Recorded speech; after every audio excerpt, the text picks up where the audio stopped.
Hello student, आज हम पढ़ेंगे क्लास 11th के व्यावसायिक अध्ययन में व्यावसायिक क्रियाओं का वर्गीकरण नाम से सेकंड चैप्टर। तो सबसे पहले आपको जो बता दें कि व्यावसायिक जो क्रियाएं होती हैं उनको हम मुख्यतः दो भागों में बांटते हैं। एक उद्योग और दूसरा वाणिज्य।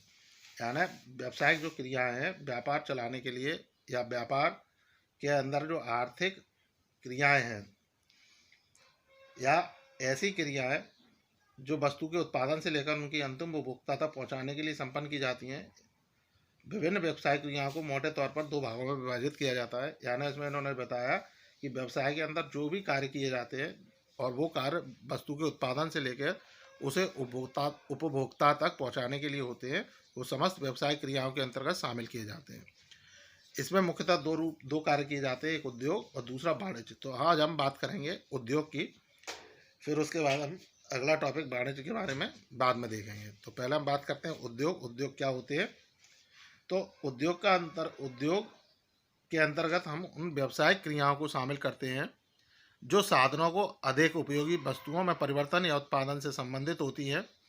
यानी उद्योग के अंतर्गत ऐसी क्रियाओं को शामिल किया जाता है जो साधनों को अधिक उपयोगी वस्तुओं में परिवर्तित करती है। यानी जो कच्चा माल होता है, अर्धनिर्मित माल होता है, उससे हम अपनी उन वस्तुओं को, उस कच्चे माल को या अर्धनिर्मित माल को उपयोगी माल यानी ऐसे माल में परिवर्तित करते हैं जिसका उपयोग किया जा सके, जिसका हम उपभोग कर सकें। और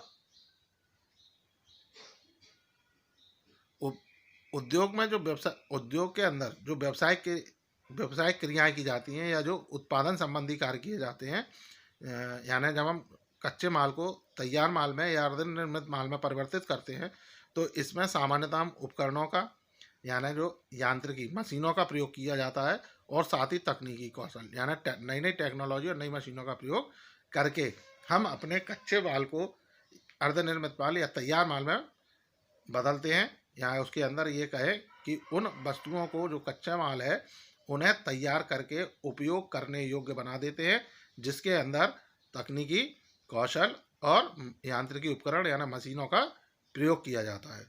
सो गाइज, आपको उद्योग का अर्थ समझ में आया होगा। अब आगे के टॉपिक के लिए अगली वीडियो देखिए। हेलो स्टूडेंट, अब हम बात करेंगे अगला टॉपिक उद्योग का महत्व,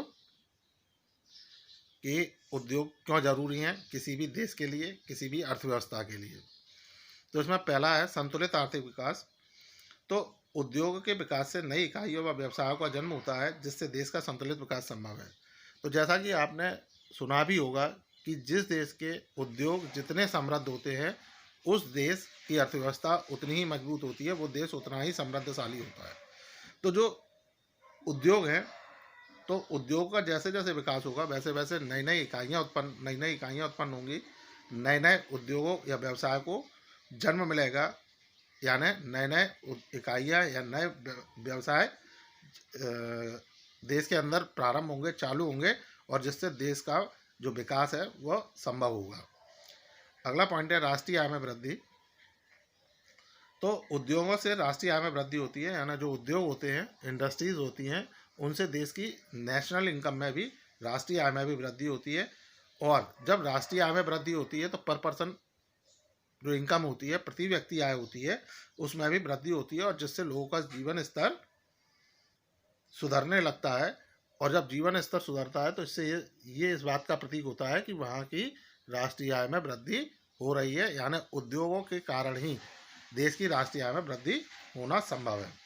तो बेरोजगारी दूर करने में सहायक। तो किसी भी देश के अंदर जब नए नए उद्योग, नए नए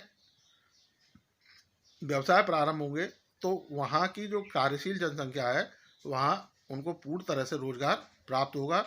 तो देश के अंदर जो बेरोजगारी की समस्या होती है वो भी इसके उद्योगों के माध्यम से प्रत्यक्ष या अप्रत्यक्ष रूप से, डायरेक्ट या इनडायरेक्ट फॉर्म में वो दूर की जा सकती है। यानी जो लोग सीधे उद्योगों में काम कर रहे हैं वो प्रत्यक्ष हो गए, यानी प्रत्यक्ष रूप से बेरोजगारी दूर कर रहे हैं। और जो इनडायरेक्ट फॉर्म में यानी उद्योगों के जो सहायक होते हैं उनमें अगर वो काम कर रहे हैं तो वो इनडायरेक्ट फॉर्म में, इनडायरेक्ट रूप में बेरोजगारी को दूर करने का काम करते हैं। यानी कुल मिलाकर जो उद्योग है वो देश के अंदर जो बेरोजगारी की समस्या है उसको दूर करने में अपनी सहायता प्रदान करते हैं। फिर है कृषि विकास। तो जो उद्योग है कृषि का विकास भी उद्योगों के विकास पर निर्भर है, यानी कृषि का जो डेवलपमेंट है, एग्रीकल्चर जो डेवलपमेंट होता है वो भी इंडस्ट्रीज़ के डेवलपमेंट पर डिपेंड करता है, उनके विकास पर निर्भर करता है।